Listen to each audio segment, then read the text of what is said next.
one nation, one ration, one nation, one tax, one nation, one market, one language, one exam, one election, one nation, one religion, one nation, one party. That will never happen. Never.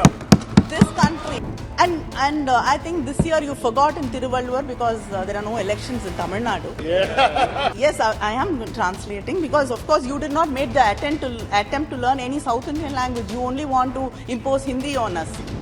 But when we are talking about Adani, it becomes against the country. So I am really confused. He said that governors are being used as tools against elected governments by the union government. I am just quoting him. I am just quoting him. Sir, whereas the Central Institute of Tamil Classical Studies got only 11.86 crores. Thank you, sir. Thank you for giving me the opportunity to speak on the motion of thanks to the President's address. We are all proud to be here. We are all proud to be part of our parliament, to be representatives of our people. And in the President's speech, she says that by 2047, we have to build a nation which not only embraces its glorious past, but also encompasses every golden aspect of modernity. Sir, I'd like to bring to your notice that every country, when it talks about its past, it has different pasts, different narrations of its past. The history is very different from whose point of view we look at it. So, when we talk about a glorious past, whose past are we talking about? We talk about the greatness of this nation. We talk about the valor. We talk about the art, literature, the temples, architecture, and the philosophy. But we cannot forget the people who found no space or place in history. We cannot forget the untouchables, the unseeables, and the women who were pushed into fire in the name of honor. Today we celebrate that. And I stand in this floor of this house hanging my head in shame because we had to listen to something like that. Sir, we have to understand that there is enough in this country to feel proud about, and we also have enough to be ashamed about. We have to embrace that. We have to understand that. We have to own up to that. Only then can we make amends to it. Only then can we make sure there is justice done to these people. But this government, this union government under the BJP, tries to create a unitary culture promoting oneness. One nation, one ration, one nation, one tax, one nation, one market, one language, one exam, one election, one nation, one religion, one nation, one party. This is where what you're trying to lead to. But you have to understand that that will never happen. Never. This country has seen enough. This country has withstood enough, and our people, the people of this nation, will fight. You continue to undermine the power of the states. You continue to delegitimize the work we have done. You continue to insult us. You do not understand what a welfare state is and what freebies are. You continue to call us names, but we have set examples. We have proved that we can create models of social justice. We can create models of inclusive development, which you have miserably failed to do so. Sir, unfortunately, in 1967, when one of our leaders, Perasriyar Anbalagan, was in the Rajya Sabha, he said in November when he spoke, he said that governors are being used as tools against states in Rajasthan. He said that governors are being used as tools against elected governments by the union government. Shame. He said that, sir. He said it. I'm just quoting him. The same is I'm just quoting him. I'm just quoting him. I'm just quoting him. I'm just quoting him. Sir, the Tamil Nadu. Speak about collegium, you cannot speak about. So the Tamil Nadu governor has delayed assent to around 20 bills passed by the state legislature, including crucial bills like prohibition of online gambling and regulation of online games.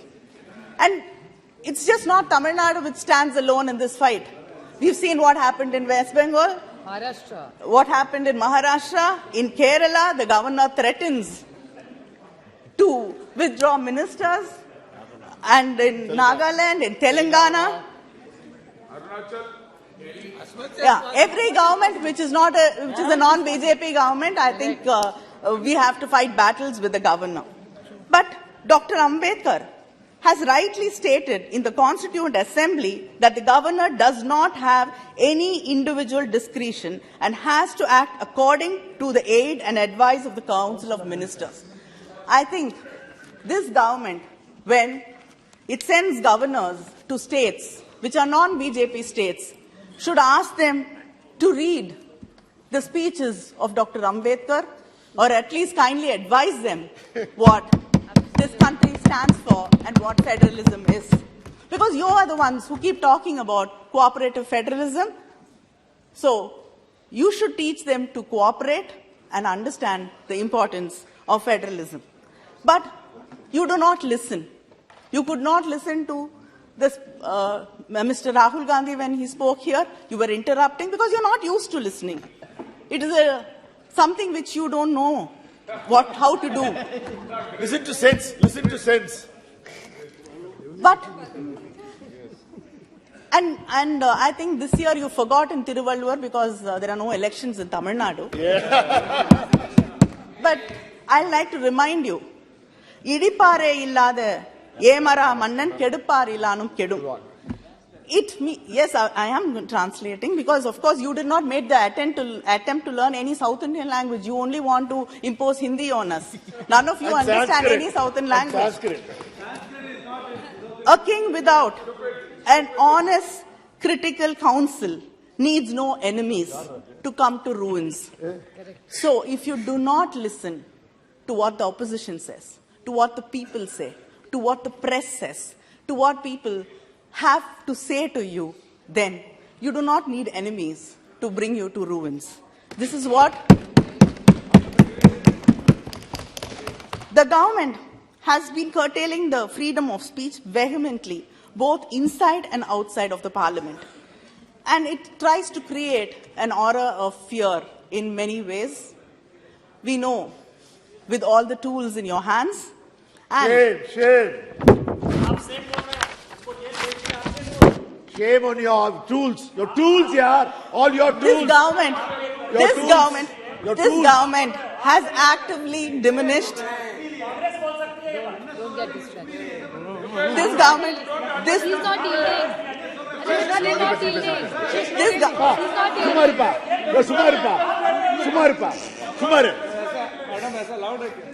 This government has actively diminished the space available for dissent, debate, and discussion.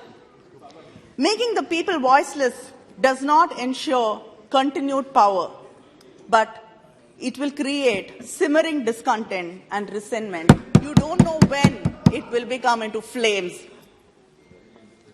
You cannot rule by fear and fear alone. The president said that in her speech said that the country no longer suffers from policy paralysis. But I think it has moved to a dictatorial policy making. Sometimes I am reminded of Alice in Wonderland. I don't know whether I'm in the parliament or in the court of the Queen of Hearts. She just needed no reason to pass a sentence. She needed no reason. She could not listen to any reason. So sometimes you feel that is where you are, in the court of the Queen of Hearts from Alice in Wonderland. Because the government does not understand that the parliament here is to legislate, but it believes in bulldozing all the businesses. There are no pre-consultation policies. Parliamentary committee recommendations are unheeded. And every time we have to repeat what we recommend, and still the government does not listen to us because they are not used to it. And most of the bills are not circulated to the members earlier, so there's no opportunity for the members to be able to research, read it, understand it, because you only believe in bulldozing the bills. And the number of days the parliament functions, it's shrinking and shrinking and shrinking, and I don't know. We might just have symbolic days when the parliament will function, and then we'll all be sent home. The Prime Minister doesn't even come to the parliament. Yes. Hardly 3 times a year. The Honorable President also said that the World Bank report acknowledged that India was able to prevent crores of people from falling below poverty line during the COVID pandemic. But the same World Bank report also mentions that it was the Mahatma Gandhi National Rural Employment Guarantee Act which played a role in mitigating the impact of poverty. It is a clear indication of the success of the scheme brought by the UPA government. But during this year's budget, the allocation to Manrega scheme is lowest in the last 4 years. The previous year, it was 73,000 crores. This year, it is 60,000 crores. But you are very proud of, poverty alleviation. And this is one of the most important schemes. And you've reduced 13,000 crores from it. 89. They have raised it to 89.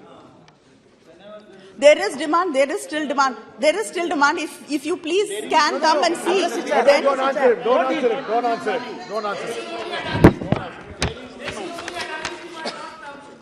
From being 63rd position in global hunger index, our country has slipped to the 107th rank. Shame. And nearly 4 crore Indians, youth, are looking for jobs. Shame. They're unemployed. Is this the growth you're talking about? And in the midst of all this, I don't think I have to go into detail because it was spoken. But in the midst of all this, the government is turning a blind eye, and we saw the virulent, strong support which the Treasury benches had when issues like corporate misgovernance and Adani was brought up here. How strongly you responded to it, reacted to it, and supported it, and you were shielding it. Shielding. Shame. Shame. So, the sad thing is, there is a misgovernance and there's a manipulation of valuation. But your reply is only one, which says that it is against the nation. It's unpatriotic. It is against India. The same Hindenburg report, the same Hindenburg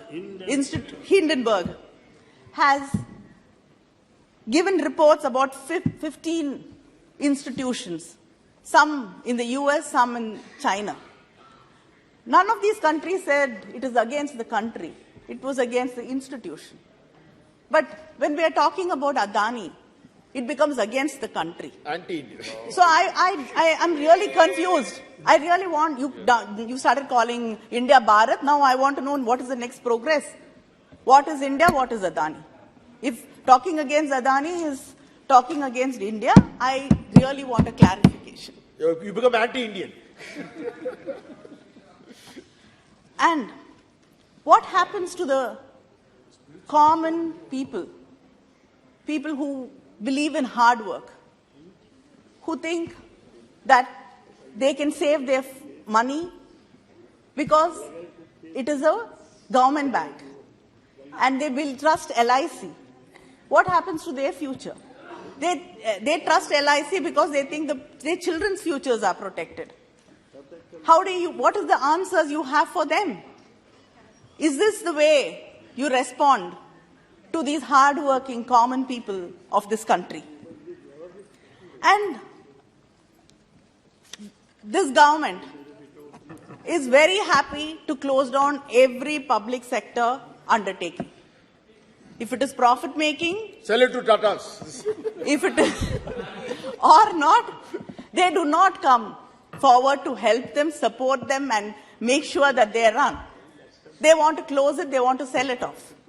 But then when it comes to a private corporate, why is the government going out of its way to support it, to help? And why are you protecting it? We want to understand what is the proximity. Without these answers, people are going to continue asking these questions. And people are going to be anguished about the future of their children. Sir, Madam, you talk about women's empowerment. I'm sure we all here as women have this question to ask. What happened to the Women's Reservation Bill? Yes. They are anti-women. They are against the women's development. Because you believe that the only way to make sure that a woman is honorable is to push her into the fire or behead her. Shame. They believe in Sanatana. Sir, we've seen 27 parliament sessions after this government, which in its election manifesto said that there will be 33% reservation in the assemblies and in the parliament, has come to government. But nothing has been done about the Women's Reservation Bill. You do not care about the people. You do not care about the oppressed, the suppressed.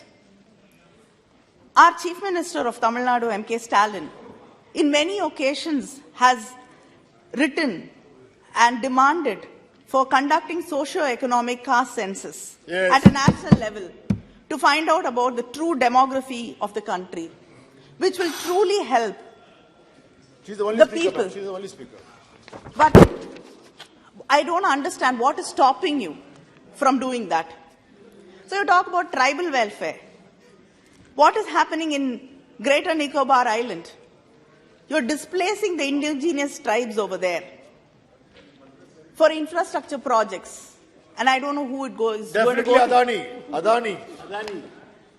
And the governor over there is trying to change their lifestyle,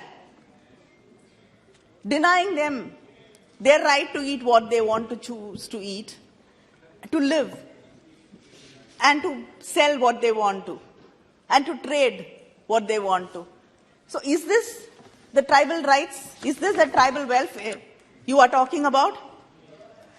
Sir, the Prime Minister keeps talking about the greatness of Tamil language. But when the fund allocation comes, the Central Sanskrit University gets 198.83 crores, whereas the Central Institute of Tamil Classical Studies got only 11.86 crores. Shame. This 11.86 crores does not even cover the administrative costs. Shame. How can research, how can symposiums be conducted? So last, only speaker, ma'am. Just Only give me speaker. A few minutes more. Magalir. And women have been insulted a lot in this house today, so I think we deserve some more time. Respect women. Sanskrit has been mandated.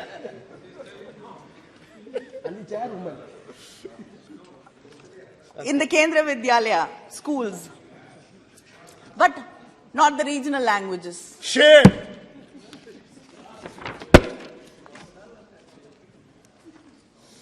So you talk about the Indian culture seeing a renaissance in your government. Which Indian culture? Why are you again leaving us out? We know the Kiradi report, which says that the Sangam era dates back to the 6th century BCE, has not even been published 2 minutes. by this government. She's concluding. And the finance minister हो गया, time हो गया. promised us Concluding, ma'am. an on-site She's museum concluding. अब in conclude Aditya करिए. Nallu. Concluding. Don't It's stop. 3 years and we have not got it. You talk about medical colleges, 260 medical colleges, but the Madurai AIIMS, which was, the foundation stone was laid by the Prime Minister 4 years ago. Nothing, no work has happened. Shame. Naipa, we are waiting for 13 years after giving 116 acres of land free of cost Shame. to the union government, and we are still waiting. Work has not started, money has not been allocated. Same story when it comes to the बहुत CPETs. अच्छा. Shri Kalyan Banerjee She's ji. just winding up. I'm just finishing. Winding up. I'm She's just concluding. finishing. Last 30 seconds. The NEET, 30 seconds. the NEET today, Yes. it is not, it's become a national elimination and eradication test. You want to leave us out. You want Shame. to leave people, children who deserve to go to medical colleges. You want to cut them out. You told you're bringing NEET to regulate the fees. But Capitation today, fee. बहुत अच्छा. the colleges are That's important, very important. giving seats to only children who can afford the exorbitant fees in these colleges. So where is the justice and fairness to students who come from poor families but yet have the aptitude बहुत अच्छा. and the talent to become doctors? बैठिए. The scholarships बोला were जाए scrapped. Kalyan Banerjee. Like The minority scholarship was scrapped. What para? Last para. Last para. Railway projects. Last. Railway projects, Southern Railways, again, Mahila. we are 5 minutes getting ज़्यादा not दिए, even 5 1/10 of what the Shame, Northern shame. Railways get. Our fishermen issues in Tamil Nadu are unresolved. You have to use diplomatic channels to resolve it, which You're not doing. unfortunately you're not doing. Sir, हो गया. Madam, Last point. Last point.